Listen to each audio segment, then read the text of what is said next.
Welcome to Your Thoughts, Your Reality with Michael Cole, the podcast that shines a compassionate light on the journey of veterans battling through life's challenges. Michael is a dual elite certified neuroencoding specialist in coaching and keynote training presentations, dedicated to guiding military veterans as they navigate the intricate pathways of post-deployment life.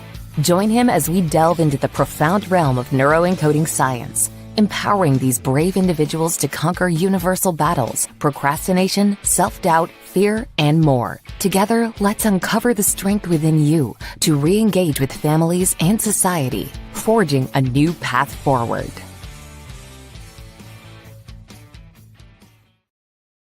Hello, everybody. Today we have our return guest, Dianna Sullivan. Absolutely fantastic guest and super excited to have her on. Dianna is a healer and mentor who specializes in guiding people through the emotional challenges of midlife and beyond.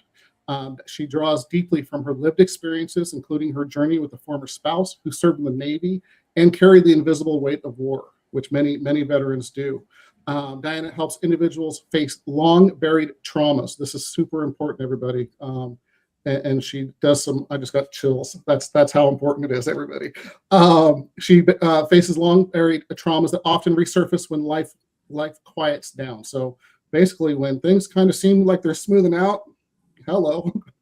And then after kids are grown, the roles begin to shift, which is really important, especially in the mid age group where life just starts changing. And that's when a lot of this stuff starts coming up. So with that said, I'm gonna sum all that up. Dianna is amazing. She's a rock star, and hope you enjoy this show. So Dianna, will you tell us just a little bit more about yourself that we didn't talk about yet? Sure. Thank you so much. You did such a great introduction. I don't know if I need any more.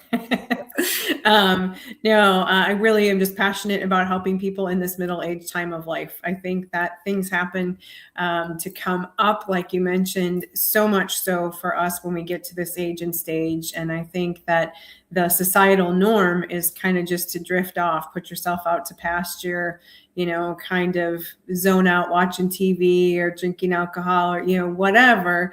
And there are many of us who believe that we are meant for more.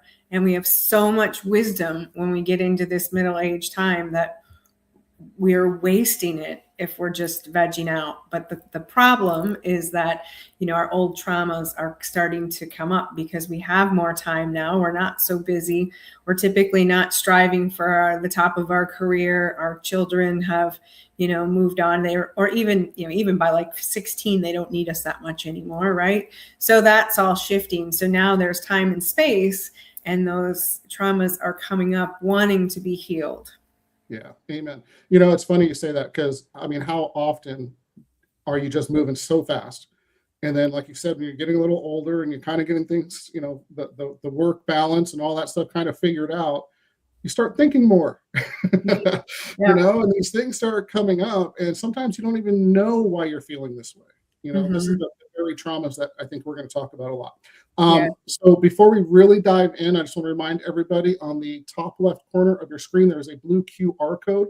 Please scan that. And if you're listening on the podcast forums later, it goes to empowerperformancestrategies.com. Again, that's empowerperformancestrategies.com. There's all kinds of resources, guys. There's books, free ebooks. There's Facebook groups. There's all kinds of great stuff to get into the community. So please join that and be part of it. So with that said, should we dive in? Yes. All right. Can I touch on what you just said real quick? Yeah, I think it's so important. You mentioned that people don't always know.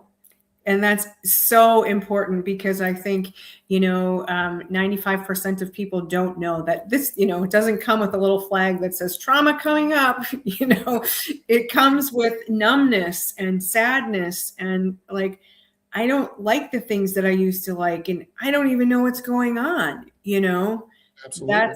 That's how it surfaces. So I just wanted to shine a little bit more light on that because I think it's really important. And I'm glad you did. And of course, we'll talk more about it. It's funny because I always talk about, and it's the stories are different, but the patterns are very similar, right?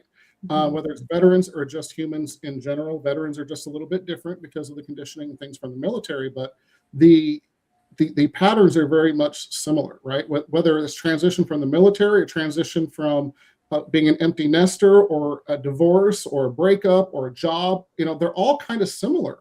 And even though you may not have trauma from a job or something like that, the patterns again start coming up after kind of the honeymoon period, right? So a lot of people, for instance, and let's just use military because that's our, what we're talking about for the most part. But again, it's the human condition, if I can say that.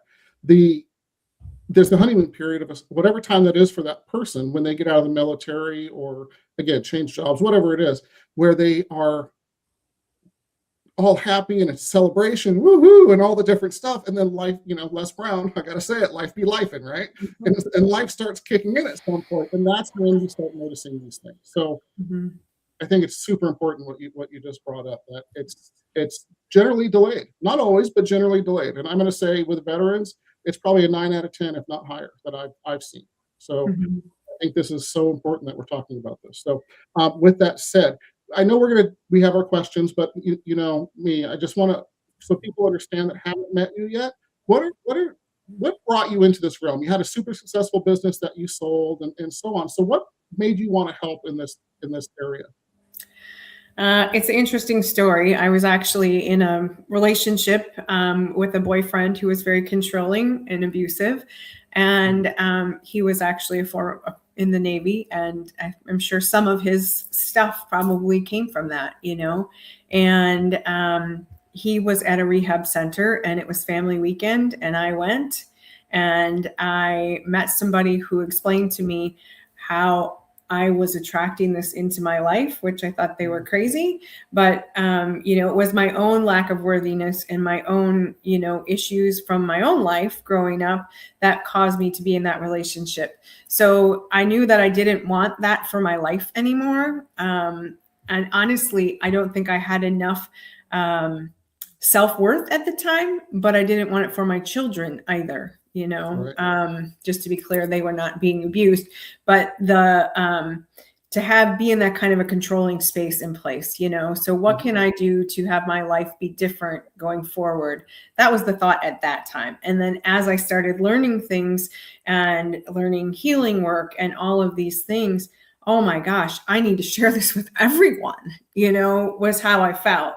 So while I was running my successful company and being a single mom, I was learning a lot in the background. So about 10 years ago is when I started down this path of self-awareness, and, along the way got healing work added in, brain science added in, now I call it my trifecta: the coaching, the healing, and the brain science. They just all such a nice sauce together, Absolutely. Yeah. And it's, so many people aren't really that aware, right? Because they are just running and trying to survive. Yeah. And it's absolutely a gift that you've found this, and I will say this because I know you personally. You do amazing stuff. So, the world would not be the same without you. So thank you for everything that you're doing. Truly. Thank you. Absolutely. My joy. So let's dive in. When you think about midlife, okay, we're going to talk about that specifically. What makes this season such a powerful and often painful invitation for old wounds to resurface? So we've stopped running. We're probably not in survival mode anymore. We've gotten survival figured out, and we're feeling like, oh my gosh, this is amazing. This is wonderful.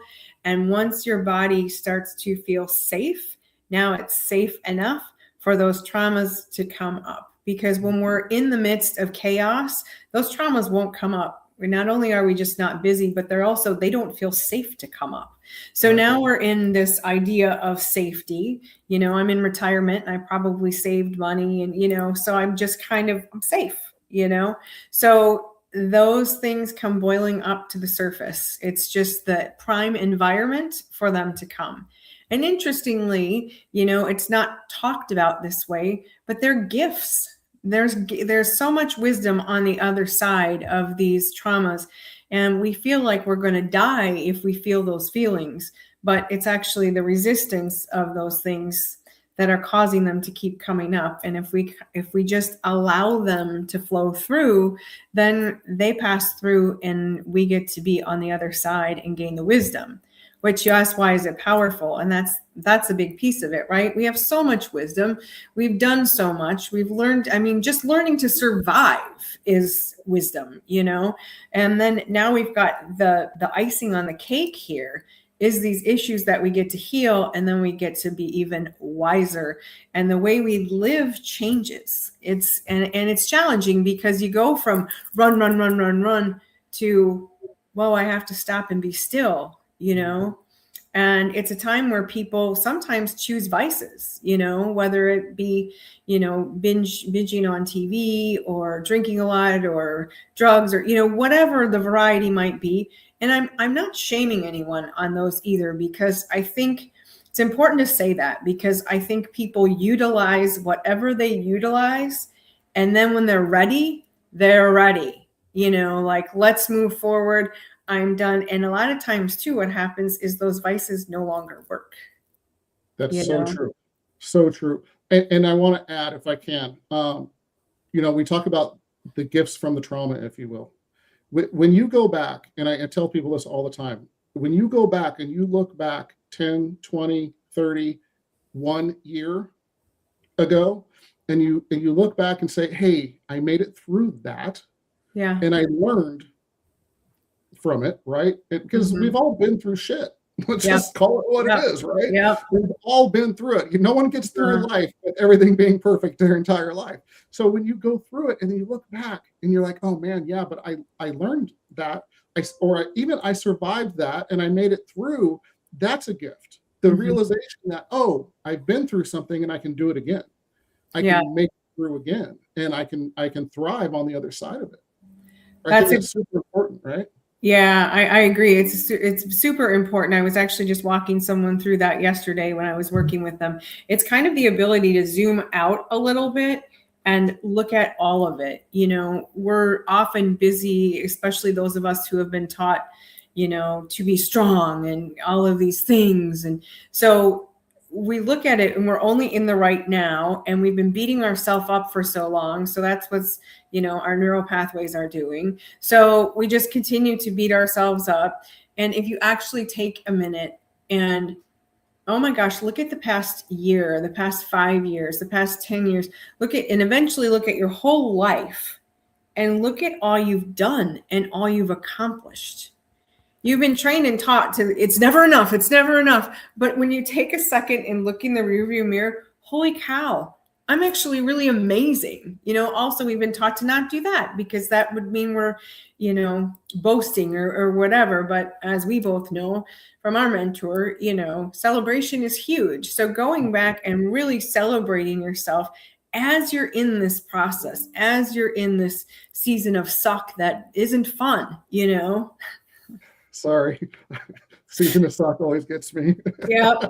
Well, it's not my original. We have to have Cindy for that one, right? Yeah, absolutely. Cindy will be on in a couple of weeks. We'll talk about the season of suck or stuck in the suck. Either one. Yep. I love that. I love that you say that. And can I just offer real quick? Don't wait a year. Don't wait 10 years to look back. This is what I teach people, and I, you know, it's important. Write down, journal, or just write it down. If people don't like the word journal sometimes, but just write it down. All the things you want to accomplish in the day, and even better, at the end of the day, write down all the things you did accomplish and celebrate it. I mean, shake your ass, pat yourself on the back, big old smile on your face, because it trains your brain to look for the celebrations and look for the good parts. And it's super, super, super important. I think I just want to touch on that too, because I think in this midlife time that we're talking about, it's so important because, you know, from more of a science kind of a based standpoint, your kids were giving you dopamine hits all of these years, and now those dopamine hits are gone. So as you're feeling numb and as you're feeling sad, that's part of it. And it really is, it's the stacking effect of how can I recreate that in a healthy, good way, you know? And one of the things is we're often, even though we're not as busy, we're still overwhelmed. And part of the overwhelm can even come from, I didn't have all those things to do anymore. Now I don't even know which one I want to do. So it's a little bit daunting. I mean, it sounds silly, but it's not. It's really something that happens. So to do that list, I talk people through overwhelm all the time. And the list is hugely important, because if you don't have a written list, your list is 5 years long. So you're never feeling that sense of accomplishment. Absolutely. And so it is so important that we have that, and I refer to it as a dopamine hit, so, and then when I go to bed tonight, absolutely, like you said, acknowledge it, write it down. I accomplished. And I bet not only did you accomplish what was on your list, you probably accomplished 25 other things, Yeah. stopping for milk on the way home and getting the laundry done and, picking up the dog from the vet and, whatever else. Like, you are actually so powerful and such a superstar. And if you want to pull yourself out of your crap, out of that season of suck, you have to start recognizing how amazing you are. Amen. Amen. And can I say this, and because you brought it up, is you did accomplish so much more. Can I just say, wake up and celebrate you woke up on the right side of the dirt? Uh-huh. Yeah. I mean, people are so, and I do it too. I mean, I catch myself, but I train myself to catch myself, right? Right. Yeah. Quickly. So, I mean, it's so easy to just move past all those little things that you should be celebrating that you accomplished. And here's the really big part for me with this is, when you do it, it changes literally your life. If you wake up knowing, oh, look, I'm going to accomplish and learn today. And I actually do this. I wake up with a smile on my face. What am I going to learn today? What am I going to get to accomplish, right? And it changes your whole day. It's got chills again. I did too. It changes your day. And if you do that day after day, guess what? You're looking for the good stuff. You're not focused on the bad stuff. And the bad stuff, again, the perspective you put on it, right? Right. Can we talk about that a little bit? That perspective really changes the game as well. It takes you out of season of suck or day of suck to a season of gratefulness, if you will. Yeah.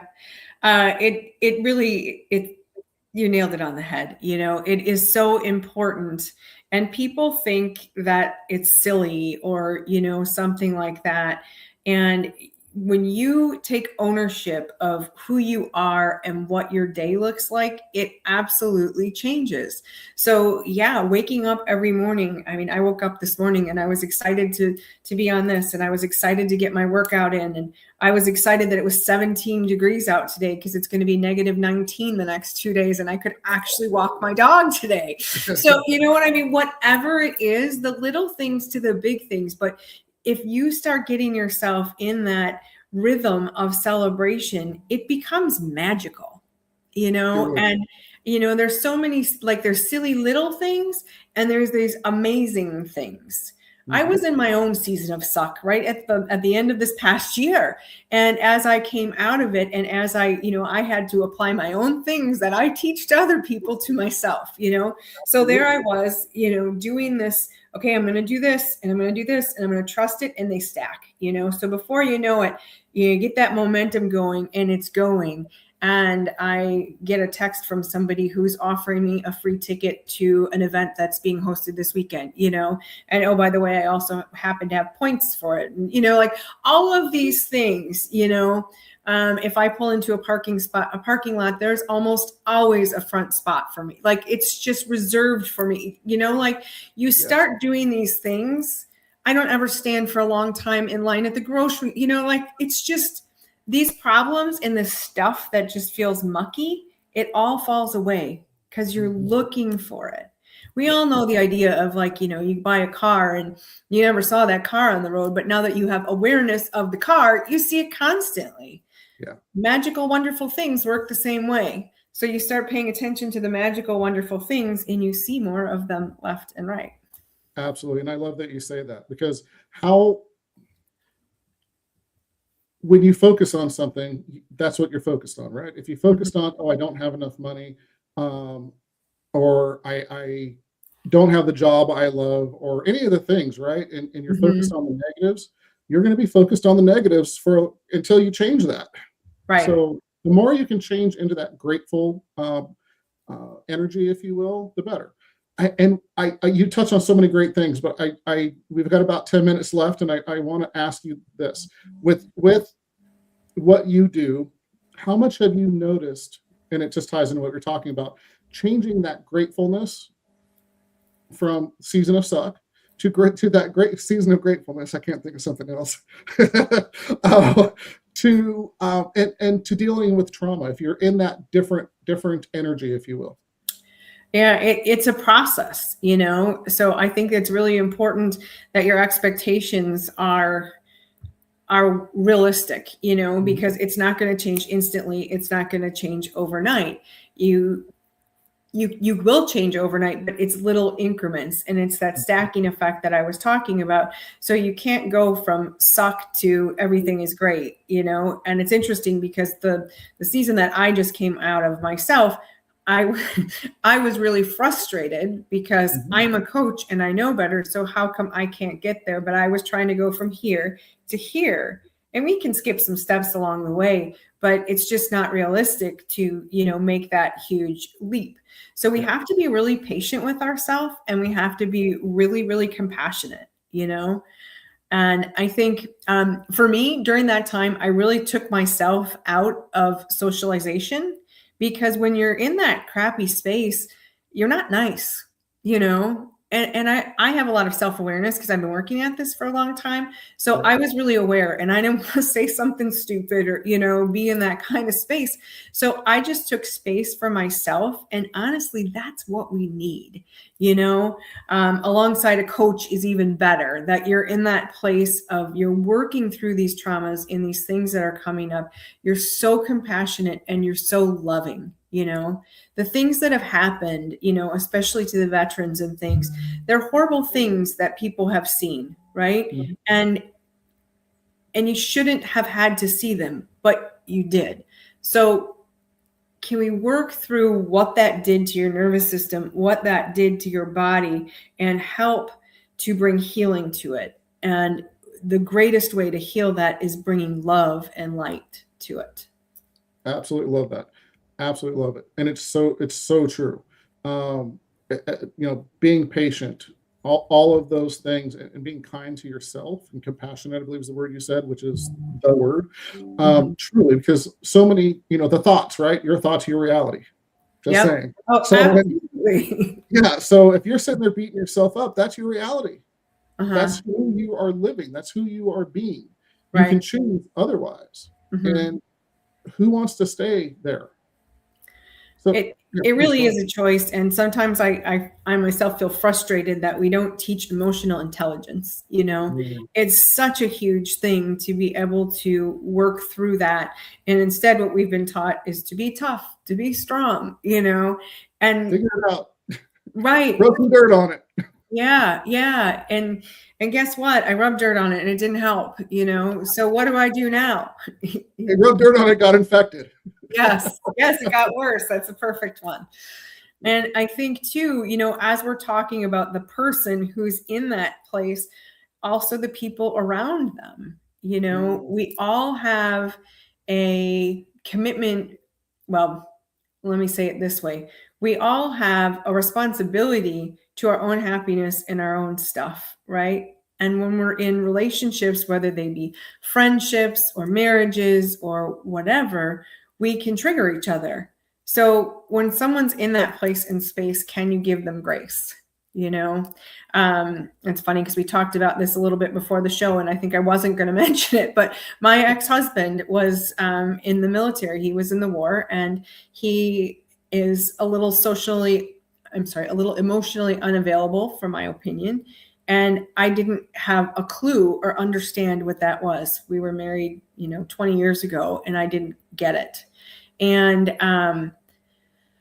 the biggest challenge to that is, or the biggest takeaway is, when I was young, I didn't know my happiness is mine. It is not his, So oftentimes, we get married, and I literally was like, okay, so here's my happiness, and now it's yours, and I'll take yours to be mine. And that doesn't work, in case if we haven't figured that out yet, And so he was in a place of hurting, and I didn't know that. and I had my own stuff and he didn't know that. And so how can a relationship do anything in that space, you know? So it's incumbent upon each of us to really work on our own healing and our own self. And especially when we're in relationship with someone who's been through a lot of trauma, you know, it takes an extra amount of love and compassion as we both work through. I sometimes work with, especially in this middle age, you know, there's a lot of people where marriages are not blissful, you know, and we don't really know if we even want to stay together right now, you know. And my biggest thing with them is let's get you to a place of whole and happy on your own. And then you will be able to make the decision. The decision will become simple. It's not easy, but it will become simple to you of, okay, this is where I am. I am whole and happy. Is this other person in alignment with me or not? Can we work this out and can this happen? And sometimes one person is moving ahead and growing and the other isn't. So that can be the challenge of that as well. Sorry, I kind of went off on a tangent. No, it was beautiful, seriously, because so many people aren't aware. And it's beautiful that you said that, and there's so many amazing points in it. I do want to first of all acknowledge, yes, you're not going to change somebody else. They want to change, right? And it's frustrating, but once you realize I can't change them, I married this person, or I'm in the relationship with this person, or it's aunt, uncle, whatever the relationship really is, it's across the board, but you're not going to change them unless they want to. So the more that you go, you, the more they go away, right? Yeah, and makes it worse for that communication. So what my suggestion is always the same as yours. Work on yourself first, and then when they're ready, communicate with them. Don't point your finger at them. Have a real heart open communication so that they don't feel judged. They don't feel all of those things, because that just, especially, it's a human condition. But again, I'm going back to veterans. They're going to pull away farther, and then once they go into isolation, we have real problems. Right? That's when real problems set in for everybody and anybody. Okay? So I think that's so important that you bring those things up. I truly do. And with that said, we're almost done. So is there anything else that you wanted to talk about? We got about 2 minutes. We can go over. Obviously, we own the place. So is there anything else specific that you want to talk about? Just really that I think it's interesting. I do energy work, and our bodies are made of an energetic field. I mean, we have EKGs and things that are very Western medicine that take account for this energy. And sometimes there's imprints in the body of things that have happened along the way. So, releasing through crying, through, screaming into a pillow, growling, whatever it may be, is really, really helpful to release those. Also working with an energy healer who can get in there and clear some of those things also is really helpful.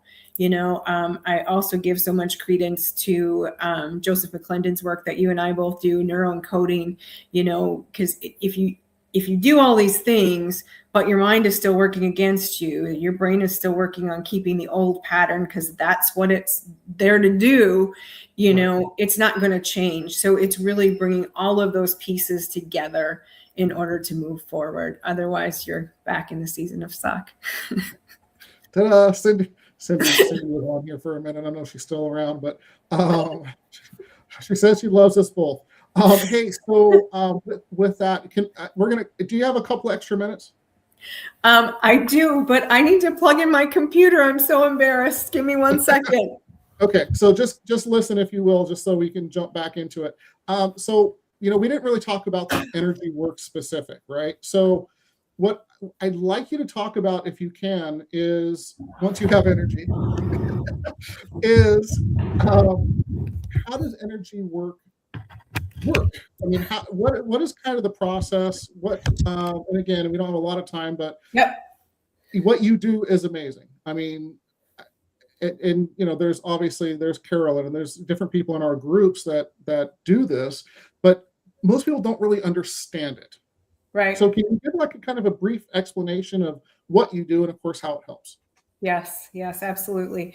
So, I personally do shamanic healing as well as Reiki and another modality called access bars. So I've got kind of a lot of different things working and going on. And I really set the stage before a client comes into my space. We're in it right now. It's my sunroom. I also have an outdoor space. And I invite in the four directions of the wind. They all have their own piece. The south helps us to shed our skin. The west helps us to see in the dark. The north helps us with finding the sweetness in life. And the east is the rising sun, the brand new day, represented by the eagle, which is fine details, as well as the big picture, which we kind of zoomed out before, right? Mother Earth for grounding, the Father Sky, God, angels, archangels, all those things. So there's a huge spirituality that's included with it and brought into it. And then so I am working with all of that. And so I tap in to all of that as I have someone either virtually on my table or actually on my table. And I'm being guided my whole way through. So I'm going through their energy field, tapping into it and just feeling my way through and feeling where anything might be there. I sometimes find energetic knife in the back kind of a thing, or calcification around the heart. And so using energy and some different tools that I have, including sometimes I break up energy with a drum or with a rattle, things like that. And so I'm working with their body to work through these things. So when someone gets up from my table, at a minimum, they feel like they've just had an amazing massage, you know. I have people who have said, like, I have not been able to quiet my mind in 10 years, and my mind was still and quiet. Or people who haven't been able to cry because they've been resisting it so much, but their body feels really safe in that space. Mm-hmm. That's important too. One of the things that's, created in this environment is safety and love. And so those things come. Oftentimes there's messages in there as well while I'm working on someone. Sometimes when I'm working on them, I bring them into a meditation where I have them meet with their inner child or their inner elder or both. And so they're really I'm helping them to go within to find the answers for what they need. Yeah. There's various things that I love, the texts and the calls and the things the day after, the day after, the week after, where, oh my gosh, I just felt freer than I've felt in so long. And I'm able to do XYZ. And with me, I'm doing some coaching work and the energy work. So we're talking about a lot of these things too. What was that knife in the back? What did that mean? And, right. They always know. It's funny. I was working with somebody a couple weeks ago and there was a message on a wall. Well, because I'll get visions. So I'm visualizing and there's this message on the wall, but I don't know what the message is. And so I told this person this, and a week later, they came back and said, oh my gosh, I went to this exhibit and there was a wall and there was this message and it was so for me. And, so just things like that are really, really powerful. Sometimes our minds struggle with things. And when we're doing the energy work, it's getting past the mind and just getting in there and getting some of that gook out. Absolutely. Absolutely love it. And I wanted to say this to anybody out there going, what? It sounds like rainbows and unicorns, right? I'm going to share something with you, okay? Try it once. Try it once. There are so many things that people don't realize until they've done it, right? Go back in your life and the thoughts or the rules you had, right, that have changed. Mm-hmm. Try it once. It is absolutely amazing. It's life altering. It truly can be. So it is. Open your mind, open your heart, and try it once. Because then you'll know, right? And I'm offering a special right now for $97 if anybody wants to try it once, and just in this month of January here. So I'll text you. Remote as well as in person. So wherever you are. Fantastic. And I was just about to ask you, are you offering anything? So thank you for bringing that up. And so lastly, I just sound like Joseph McClendon III. Lastly, even though we know it won't be, what are 3 tips that you would give veterans and their families to move further, faster, if you will? Be gentle with yourself. Don't try to be the tough guy. And start today. Love it. Absolutely love it. Tomorrow yourself 10 years down the road. So start today. Fantastic. It doesn't have to be big, little things. Exactly. 2% change, millimeter change, whatever you want to call it, gets you in a different place by the time you reach that destination. So amen. How do people reach you? They can reach me by phone or text at 414-403-0261, or you can go to my website, which is diannasullivan.com. 2 N's, 2 L's, DiannaSullivan.com. Fantastic. So with that said, Dianna, I want to just thank you again for being on here and spreading your knowledge and your wisdom and your brilliance and your light. Time is the most precious resource we have as human beings. We don't get it back.